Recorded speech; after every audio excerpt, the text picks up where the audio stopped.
gangrene is? Gangrene. Chronic cholecystitis and associated conditions. A common form of systematic gallbladder disease, usually associated with stones. Chronic inflammation of the gallbladder wall often are going to be incidental findings. And what happens is if when you have chronic cholecystitis, it's not always there. You have what they call episodes. And say you went out and had a huge, because they say that if you eat a lot of greasy food, that it will happen. Say you were in the mood for BLTs. I love BLTs, by the way. Say you ate a whole pound of bacon in one weekend. Ooh. Well, of course, that's going to throw you into a gallbladder attack. But I can see where that can happen, because when my grandchildren are all here, I do a whole package of bacon and they eat on it all day because they all love bacon.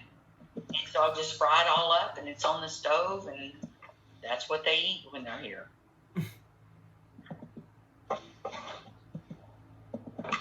So you have, if you have too many of those attacks, then the gallbladder wall can get fibrotic. And if it gets fibrotic, it's not going to be able to swell and decrease and swell and decrease like it could. And it could also end up rupturing, right? Because if the gallbladder wall, if you have chronic cholecystitis enough, it can throw you into an acute one, and then you'll tend to have problems. So if you know you have gallbladder stones and you tend to have cholecystitis, then you need to possibly stop your fatty or fried foods. Hey, Lauren, can you hear us? Have you ever had cholecystitis with your stone, or you just have cholelithiasis? Technically I haven't been diagnosed, so. Yeah, so you've never had any problems, right? No, that's the first, right. So you've never had cholecystitis. So you don't have to have a stone to have cholecystitis. Right. Okay, good. So when patients come into the hospital, they have right upper quadrant epigastric pain, and a lot of times their scapula will hurt. Everybody knows what the scapula is, right? Yes. Okay. Patients can be asymptomatic. You could have elevated LFTs. If you have jaundice, you're going to have an increase in direct bilirubin. Then if it goes untreated, then your complications can get worse. You can get a gallbladder ileus. You can have a fistula build up between your gallbladder and your duodenum. Now, why would this happen? Common sense tells you, how can I get a fistula from my gallbladder through to my duodenum? Cystic duct joins the common hepatic duct.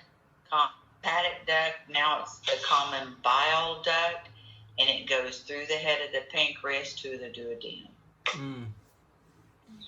And if that happens, the gallbladder wall will erode into the. You can get an impacted stone at the ampulla of Vater.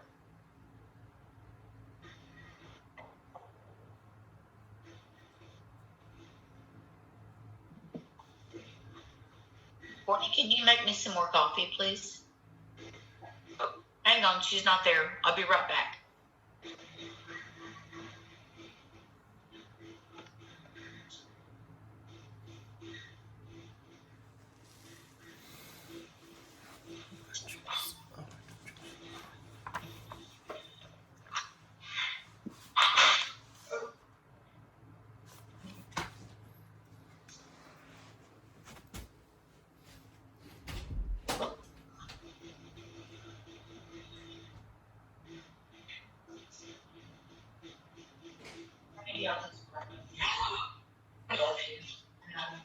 Did I make you think about BLTs when I was talking about them?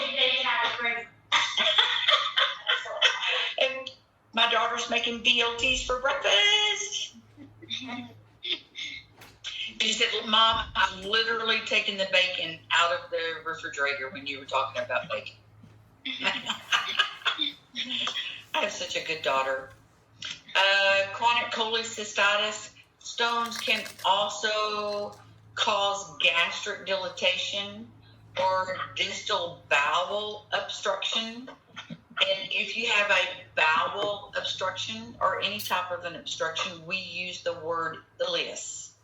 Now, the ileum is the very last segment of the small bowel.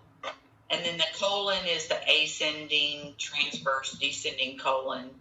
And the rectum is the last little part after the sigmoid.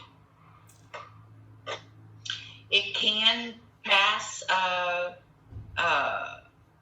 you can pass your gallbladder stones. If untreated, then you can develop Moritzi syndrome. And Moritzi syndrome, it is on the registry.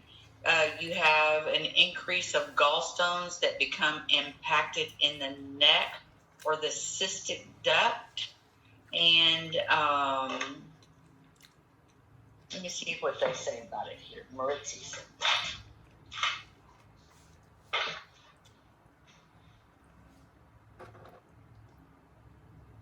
Impacted stone in the cystic duct remnant or gallbladder neck, obstruction of the CHD, so you're going to have barrel signs within intrahepatic.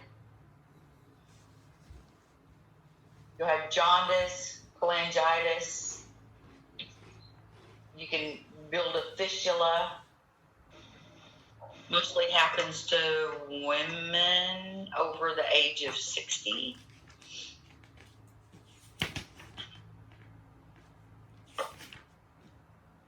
A stone is seen here in the neck of a contracted gallbladder.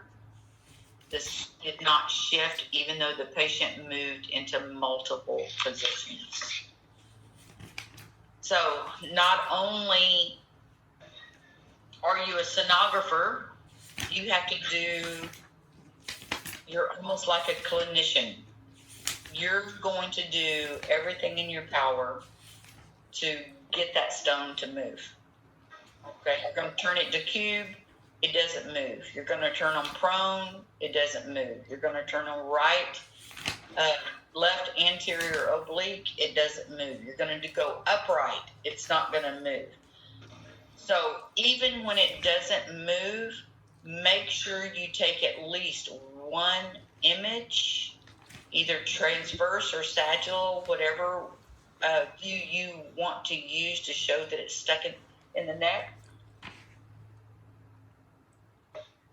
So that way they can make a diagnosis.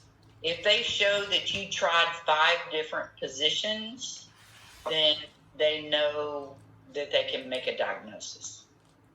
But if you just say you took just a sagittal, just say you just took a transverse and a sagittal and an into cube, okay, that's not going to be enough for them to make the diagnosis of Moritzi syndrome.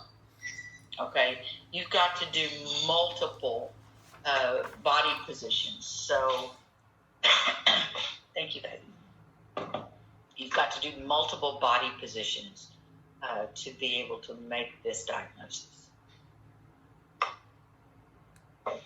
Okay, so looking at this image here, you've also got to be very careful that you don't call this pericholecystic fluid.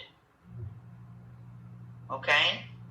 The site. Because pericholecystic fluid and ascites are going to look a lot alike. See this little triangle? Remember the triangle that I showed you on when you have pleural effusion? you look for that triangle. Only fluid makes triangles. Okay? Only free fluid can make triangles. So it's up to you to make sure that you find that triangle. Didn't see it in long, so do it in transverse, and sure enough, there is your triangle. That is your definitive diagnosis of ascites. Everybody understand what I'm saying? Yeah. Okay. So here is a patient with chronic cholecystitis, cirrhosis, and ascites.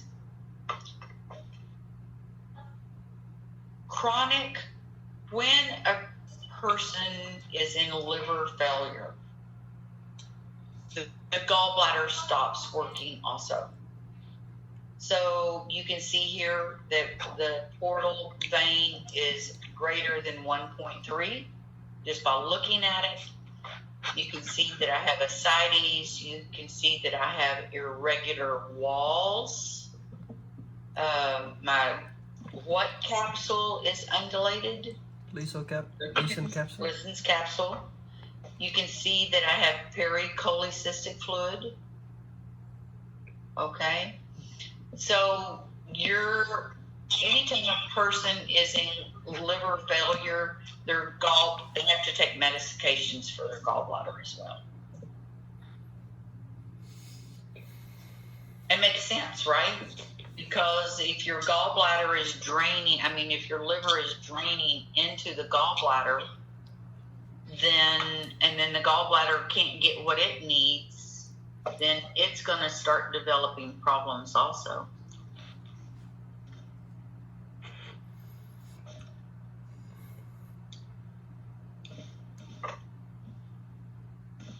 Porcelain gallbladder. Porcelain gallbladder is where the gallbladder wall is calcified.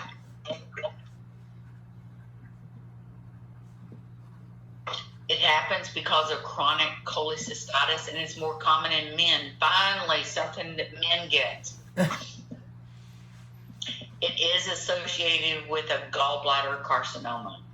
If you go too long, okay, so think about it. If my gallbladder wall is contracted, it is calcified. The gallbladder can't expand or contract. Okay? So the bile becomes bile stasis happens, and anytime that the bile stays into the gallbladder, other complications can, because it is so acidic, it can actually eat through and cause a perforation. For our porcelain gallbladder, are we going to have a ring down, a comet tail? A shadow? Yeah, we're going to have a shadow. We're not going to have a comet tail. With an emphysematous gallbladder, we're going to have a comet tail. And it can take a little piece of the gallbladder wall, or it can take a lot of the gallbladder wall. And we're going to have a hard time defining whether it is gas in the gallbladder wall or whether it's a porcelain gallbladder. And so they're going to send it to CT.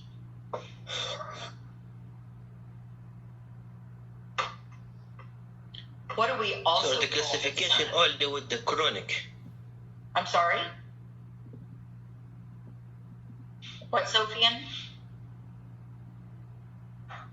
Chronic? Yeah, it's chronic cholecystitis. It can cause porcelain gallbladder. So we also call this the West sign. And we can't tell if it's impacted gallbladder or whether it's a porcelain gallbladder.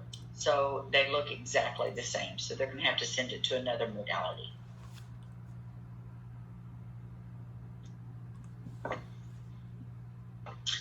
Which of the following can become a complication of chronic cholecystitis?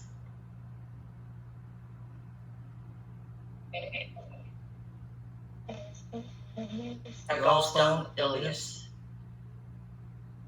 I believe. Let's go back. Oh, now I lost it.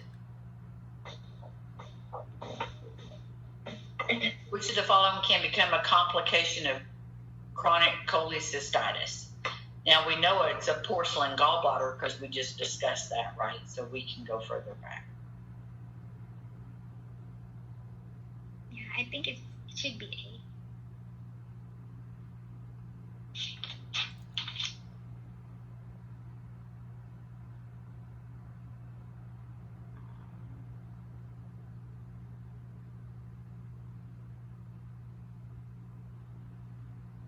A gallstone ileus. Bovenreach syndrome.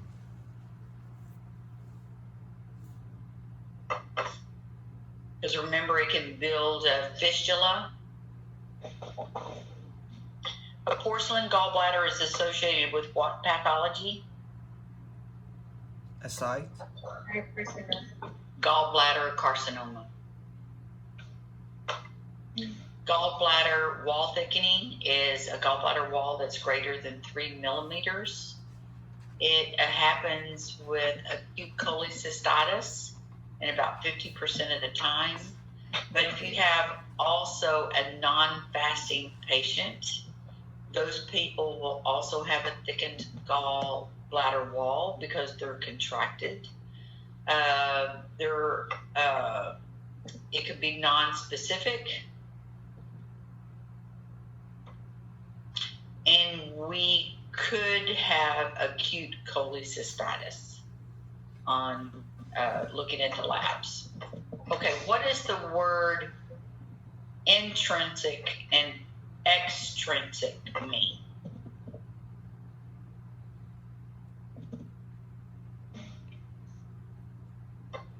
Inside the gallbladder, outside the gallbladder. Okay? All of these are reasons for gallbladder wall thickening. Acute cholecystitis is the first time where I've had to go to the hospital and my gallbladder wall can be inflamed. I'll have an elevation of white blood cells because I have itis at the end. Now, acute cholecystitis, I can have fever, chills, nausea, vomiting. Chronic cholecystitis, I've had several episodes of a gallbladder attack. Gangrene cholecystitis, my chronic has turned into gangrene. Emphysematous, because I've lost blood supply. Emphysematous cholecystitis, the gallbladder wall is inflamed. Adenomyomatosis.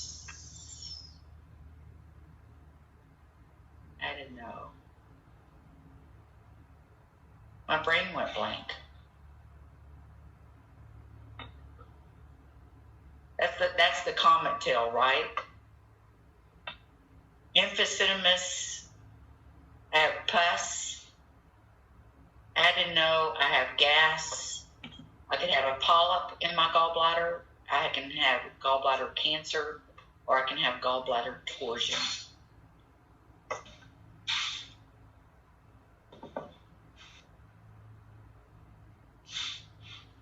Varying appearances of a thick gallbladder wall in a patient with hepatitis, congestive heart failure, cholecystitis, pancreatitis, or end-stage liver disease. What do you see on this image different from this image? Different length. One You is can inverse, call one that inside. this person has ascites.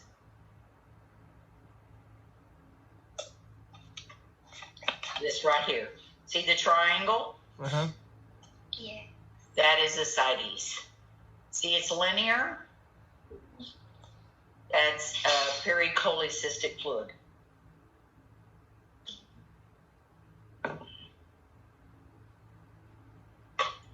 Anybody with ascites is going to have a thick gallbladder wall.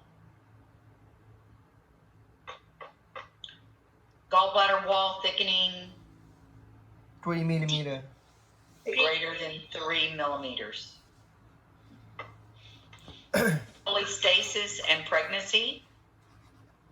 Intrahepatic cholecystitis means that the bile is not moving.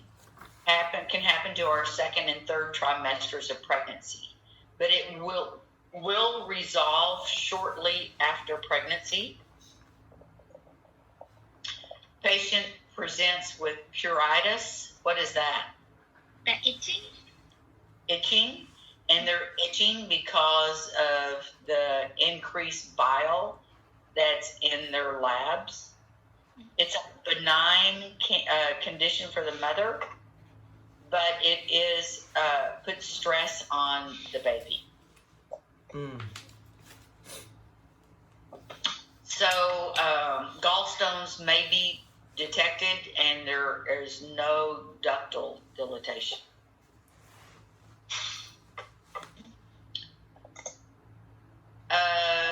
Which statement is true regarding intrahepatic cholecystitis during pregnancy?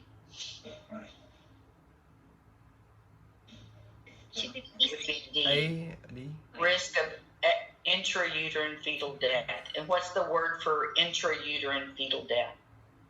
Demise. Demise. Demise. Demise. Acquired diseases, they can either be benign or they can be malignant.